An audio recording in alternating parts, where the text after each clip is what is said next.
બોટાદમાં રાણપુરમાં પાણીની અછતથી લોકો પરેશાન છે। ગામના લોકોને 6 દિવસે પીવાના પાણી માટે પણ વલખા મારવા પડે છે। જોકે ગ્રામ પંચાયત પાસે વર્ષો જૂની માત્ર એક જ સ્ટોરેજ ટાંકી છે, તેના કારણે લોકોને 6 દિવસે પાણી મળે છે। તાલુકા કક્ષાના રાણપુરને તાલુકા કક્ષાની કોઈ સુવિધા નથી મળતી। અહીંયા માત્ર 25,000ની વસ્તી છે, તેમ છતાં પીવાના પાણીની સુવિધા નથી।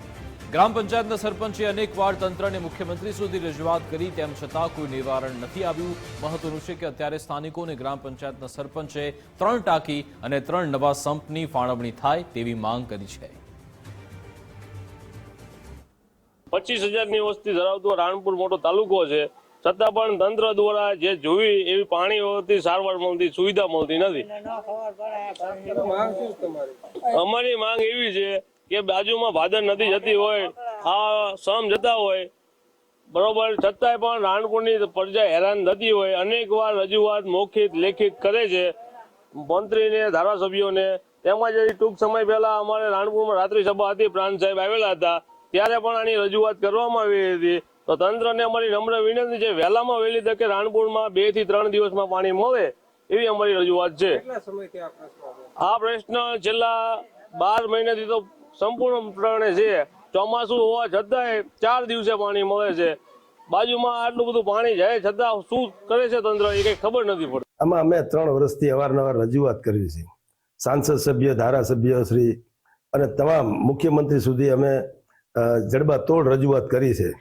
અમે આમરનાથ ઉપવાસ ઉપર બેસવાની ચીમકી પણ આપેલી છે અને આખું ગામ આમરનાથ ઉપવાસ બેસવા તૈયાર પણ છે। અમારી પાસે સ્ટોરેજ કેપેસિટી નથી। અમારી પાસે માત્ર 1 ટાંકી, 1 સંપ છે।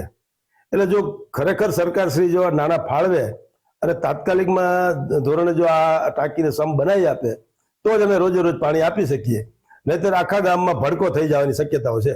અમારે બાજુમાં જ ભાદર ને ગોમાં 2 નદી પસાર થાય અને 12 માસ પાણી ચાલુ જ હોય છે, પણ અમારી પાસે સ્ટોરેજ નથી।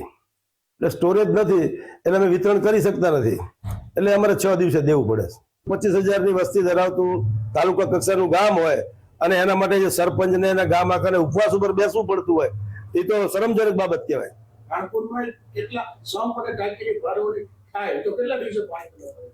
3 સંપ અને 3 ટાંકીની ફાળવણી થાય તો રોજે રોજ પાણી આપી શકાય।